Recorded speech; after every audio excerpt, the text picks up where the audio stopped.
Skip చేయకుండా చూడండి. Actually ఈ రెసిపీని నేనైతే పిచ్చెక్కిస్తా బాబీ ఛానల్లో చూసి చేశాను అనమాట. ఎగ్జాక్ట్గా సేమ్ కొలతలతో అయితే చేయలేదు, కానీ నాకు తోచినట్టుగా నేను వేస్తూ చేశాను. టేస్ట్ అయితే చాలా బాగుంది, బాగా కుదిరిందండి ఈ రెసిపీ. తప్పకుండా మీరు కూడా ట్రై చేయండి. మరి ఎలా ప్రిపేర్ చేసుకోవాలో చూద్దాము. వీడియోని స్కిప్ చేయకుండా చూడండి. ముందుగా ప్రాన్స్ తీసుకున్నాను, ఒక హాఫ్ కేజీ దాకా ఉండొచ్చండి. ఇవి క్లీన్ చేసి శుభ్రంగా కడిగిన తర్వాత ఇందులోకి 1 టీ స్పూన్ దాకా వేపించిన మిరియాల పొడి వేసుకోండి. అలాగే 1.5 టీ స్పూన్ల దాకా కారం వేసి కొంచెం ఉప్పు వేసుకోండి. దాదాపుగా 1 టీ స్పూన్ దాకా వేసుకోండి ఉప్పు కూడా. 5-6 టీ స్పూన్ల దాకా కార్న్ ఫ్లోర్ వేసుకోవాలి. ఇప్పుడు ఇందులో వేసినవన్నీ కూడా ప్రాన్స్ కి మంచిగా పట్టే విధంగా బాగా కలిపేసుకోండి. ఇలా కలుపుకున్న తర్వాత నేనైతే 20 మినిట్స్ పాటు రెస్ట్ ఇచ్చానండి. ఈలోపు ఒక మిక్సీ జార్ తీసుకొని ఇందులోకి చిన్న చిన్న అల్లం ముక్కలు వేసుకున్నాను. దాదాపు 1 నుండి 2 ఇంచుల దాకా ఉండొచ్చు. ఆ తర్వాత కొంచెం కొత్తిమీర, అలాగే కొంచెం కరివేపాకు వేసుకున్నాను. 5-6 పచ్చిమిర్చి చీలికలు, వెల్లుల్లి రెబ్బలు వేసుకోవాలి.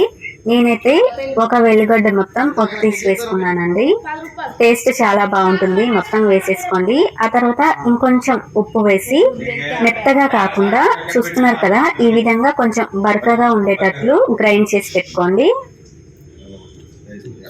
ఇప్పుడు బాగా వేడెక్కిన నూనెలో ముందుగానే మ్యారినేట్ చేసి పెట్టుకున్న రొయ్యలు వేసి డీప్ ఫ్రై చేసుకోవాలి. ఈ రొయ్యలు నూనెలో వేగడానికి కొంచెం టైం పడుతుందండి. ఈ వీడియో రికార్డ్ చేసి చాలా రోజులైంది. నేను ఎంత టైం వేయించాను అనేది గుర్తులేదు. పూర్తిగా గోల్డెన్ కలర్ లోకి వచ్చేంత వరకు డీప్ ఫ్రై చేసుకోవాలి. ఇక్కడ ఈ వీడియోలో చూస్తున్నారు కదా, ఈ విధంగా డీప్ ఫ్రై అయిన తర్వాత ఒక ప్లేట్ లోకి తీసి పెట్టుకోండి. ఇలాగే ప్రాన్స్ అన్నింటినీ కూడా డీప్ ఫ్రై చేసుకున్న తర్వాత ఇదే ఆయిల్లో నేను పచ్చిమిర్చి చీలికలు వేసి వేపుతున్నాను. వీటితో పాటుగానే కొంచెం కరివేపాకు కూడా వేసి వేపుకోవాలి. నిజానికి ఈ రెసిపీని ఎందుకు చేస్తున్నానంటే ఎవరు తప్పుగా అనుకోవద్దండి, నేను మంచింగ్లోకి ప్రిపేర్ చేస్తున్నాను. మా వాళ్ళకైతే చాలా బాగా నచ్చింది.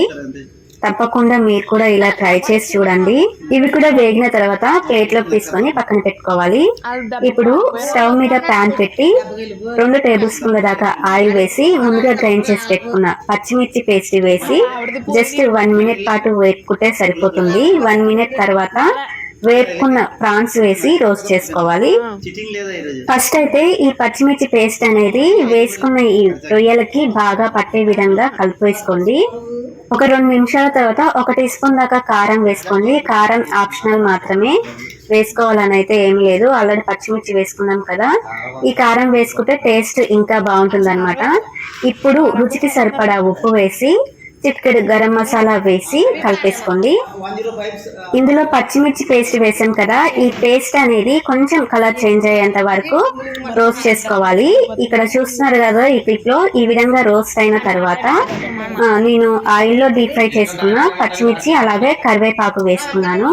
ఆ తర్వాత వెంటనే స్టవ్ ఆఫ్ చేసుకోవాలి. టేస్ట్ మాత్రం చాలా బాగా కుదిరిందండి. తప్పకుండా ట్రై చేయండి. ట్రై చేసిన తర్వాత మీకు ఎలా వచ్చింది అనేది నాకు కామెంట్ ద్వారా చెప్పండి.